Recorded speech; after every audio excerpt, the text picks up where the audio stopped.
Hallo und herzlich willkommen zu unserem heutigen Podcast. Ich bin Felix und bei mir ist natürlich wieder die wunderbare Lisa.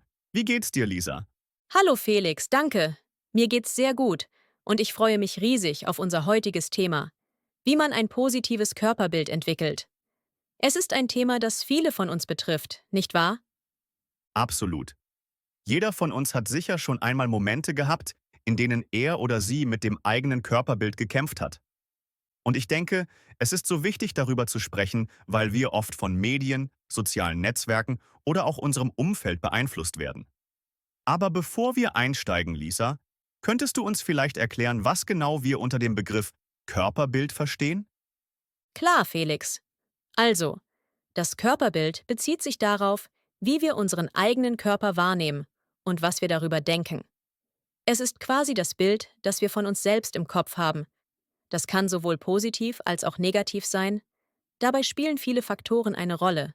Zum Beispiel, wie wir in unserer Kindheit über unseren Körper gesprochen haben oder was uns von der Gesellschaft vermittelt wurde.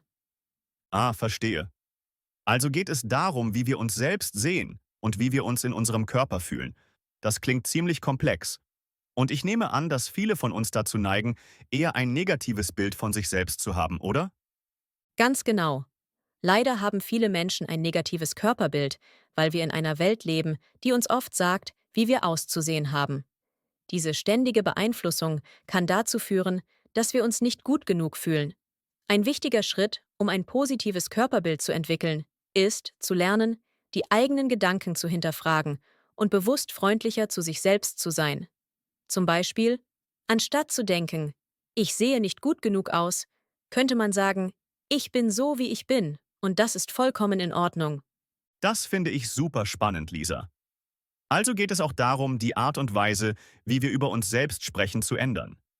So etwas wie positive Selbstgespräche, oder? Genau, Felix. In der Psychologie nennt man das positive Affirmation. Eine Affirmation ist im Grunde ein positiver Satz, den man sich selbst immer wieder sagt, um seine Einstellung zu verändern. Zum Beispiel, ich akzeptiere meinen Körper so, wie er ist. Indem man diese Sätze regelmäßig wiederholt, kann man sein eigenes Körperbild allmählich verbessern. Das klingt toll. Ich kann mir vorstellen, dass es am Anfang vielleicht ein bisschen ungewohnt ist. Aber wenn man dranbleibt, könnte es wirklich einen Unterschied machen. Ich meine, wie oft reden wir uns selbst schlecht, ohne es zu merken? Absolut, Felix. Es ist oft so, dass wir zu unseren besten Freunden viel netter sind als zu uns selbst. Ein guter Tipp, um das zu ändern, ist, sich vorzustellen, dass man mit sich selbst spricht, wie man mit einem Freund sprechen würde. Würdest du deinem besten Freund sagen, dass er oder sie nicht gut genug ist? Wahrscheinlich nicht, oder? Definitiv nicht.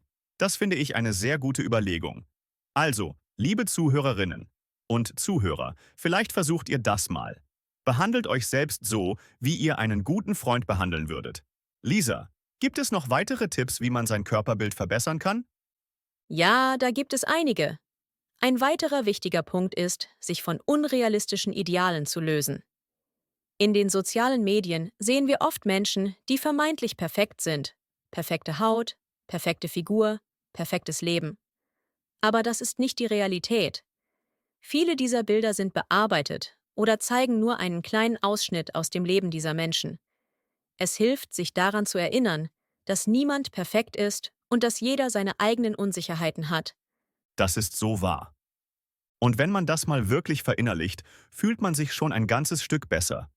Man muss sich einfach immer wieder bewusst machen, dass das, was man auf Instagram sieht, nicht das volle Bild ist.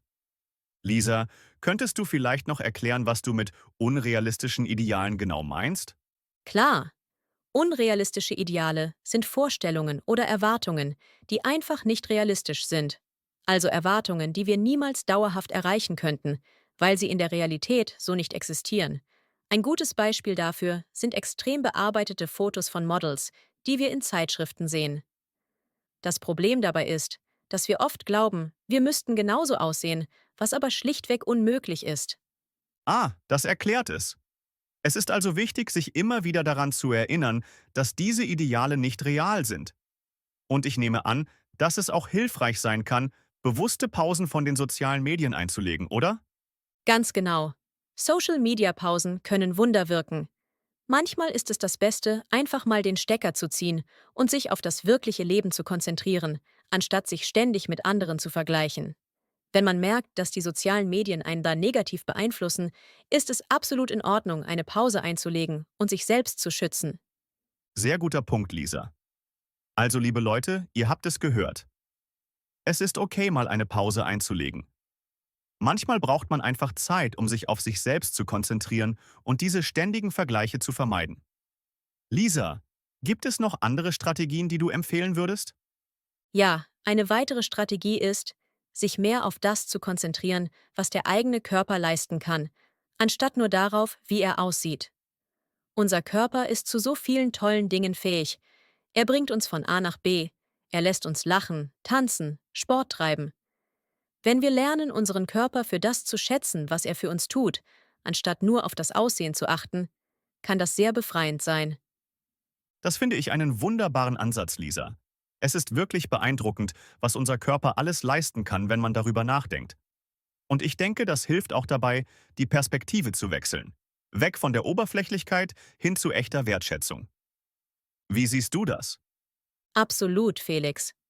Es geht darum, Dankbarkeit zu entwickeln. Dankbarkeit dafür, dass unser Körper uns tagtäglich unterstützt. Eine kleine Übung, die dabei helfen kann, ist, sich jeden Tag ein paar Minuten Zeit zu nehmen und darüber nachzudenken, wofür man seinem Körper dankbar ist. Das kann wirklich helfen, die Sichtweise zu verändern. Das ist eine richtig gute Idee. Ich denke, das werde ich selbst auch mal ausprobieren.